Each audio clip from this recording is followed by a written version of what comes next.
आपने सुना होगा कि जो भी डायबिटीज़ के पेशेंट्स होते हैं उन्हें डॉक्टर हमेशा एडवाइस करते हैं कि आपको एक प्रॉपर डाइट को फॉलो करना है, आपको हमेशा अपनी शुगर की दवाइयाँ खानी हैं, आपको कुछ ना कुछ वॉक करनी है, एक्सरसाइज करने हैं और आपको अपने ब्लड प्रेशर को और कोलेस्ट्रॉल को बिल्कुल फिट रखना है। दोस्तों, ये जो चीज़ें होती हैं ये बनाती हैं पिलर्स ऑफ डायबिटीज़ मैनेजमेंट। मतलब अगर किसी भी इंसान को डायबिटीज़ है तो ये सब चीज़ें जब वो इंसान करता है तो एक प्रॉपर डायबिटीज़ का मैनेजमेंट किया जाता है। लेकिन क्या आप जानते हैं कि इन पिलर्स के अलावा कुछ ऐसी चीज़ें होती हैं जो डायबिटिक पेशेंट्स में एक प्रोटेक्टिव शील्ड की तरह एक्ट करती हैं। जी हाँ दोस्तों, आज हम आपको एक ऐसी चीज़ के बारे में बताएंगे जो अगर डायबिटिक पेशेंट्स को दी जाए तो वो पेशेंट्स फ्यूचर में कुछ सीवियर इन्फेक्शन से अपने आप को बचा सकते हैं। दोस्तों, ये प्रोटेक्टिव शील्ड जो होती है इसे कहा जाता है वैक्सीनेशन या इम्यूनाइजेशन। क्या आप जानते हैं कि डायबिटीज़ एक इम्यूनो कॉम्प्रोमाइज्ड स्टेट होती है। मतलब जो भी डायबिटीज़ के पेशेंट्स होते हैं उनकी इम्यूनिटी को अगर हम नॉर्मल इंडिविजुअल से कंपेयर करें तो डायबिटीज़ के पेशेंट्स की इम्यूनिटी नॉर्मल इंडिविजुअल से हमेशा कम रहती है, स्पेशली अगर उन पेशेंट्स का पुअरली कंट्रोल्ड डायबिटीज़ रहता हो तो। इसलिए दोस्तों ये पाया गया है कि जो भी डायबिटीज़ के पेशेंट्स होते हैं उन्हें इन्फेक्शंस होने का बहुत ज़्यादा रिस्क रहता है। और जब भी इन पेशेंट्स को कोई भी इन्फेक्शन होता है तो ये देखा गया है कि उन पेशेंट्स को बहुत ज़्यादा सीवियर टाइप के इन्फेक्शंस होते हैं। इसलिए क्या आप जानते हैं कि अगर डायबिटीज़ के पेशेंट्स प्रॉपर इम्यूनाइजेशन या वैक्सीनेशन लें, फ्यूचर में उन्हें कोई भी इन्फेक्शन होने के रिस्क से बचाया जा सकता है।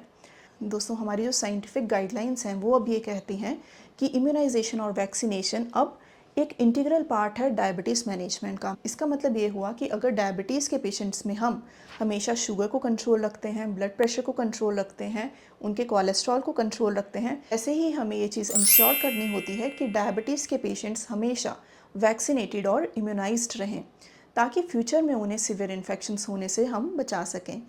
अब हम बात करेंगे कि वो कौन कौन सी वैक्सीन्स हैं जो डायबिटिक इंडिविजुअल्स को लगवानी चाहिए। सबसे पहली बात आती है फ्लू वैक्सीन्स की और इन्फ्लुएंजा वैक्सीन्स की। फिर हम बात करते हैं न्यूमोकोकल वैक्सीन्स की, कोविड-19 की वैक्सीन्स की और आरएसवी वैक्सीन्स की। ये सब वैक्सीन्स डायबिटीज़ इंडिविजुअल्स को जब भी लगती हैं तो इसका मतलब होता है कि फ्यूचर में अगर कभी भी उन्हें लंग इन्फेक्शन होते हैं, रेस्पिरेटरी इन्फेक्शन होते हैं तो उनकी सिविरिटी कम हो जाती है और उन्हें बहुत ज़्यादा कॉम्प्लिकेशंस नहीं होते। दोस्तों, एक और वैक्सीन है जो डायबिटिक इंडिविजुअल्स में दी जाती है वो होती है हेपेटाइटिस बी की वैक्सीन्स।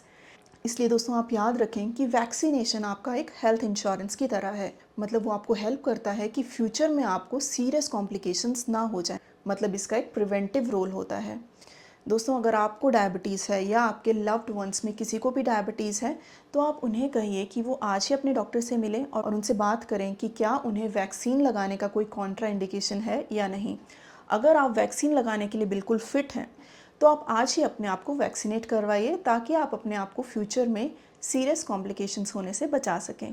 दोस्तों, अगर आपको ये वीडियो इन्फॉर्मेटिव लगा हो तो प्लीज़ इस वीडियो को ज़रूर लाइक कीजिए, हमें कमेंट सेक्शन में कमेंट करके ज़रूर बताइए, हमारे वीडियो को शेयर कीजिए और ऐसे ही साइंटिफिक और एजुकेशनल वीडियोस को सिंपल लैंग्वेज में जानने के लिए हमारे चैनल को ज़रूर सब्सक्राइब कीजिए। Thank you so much.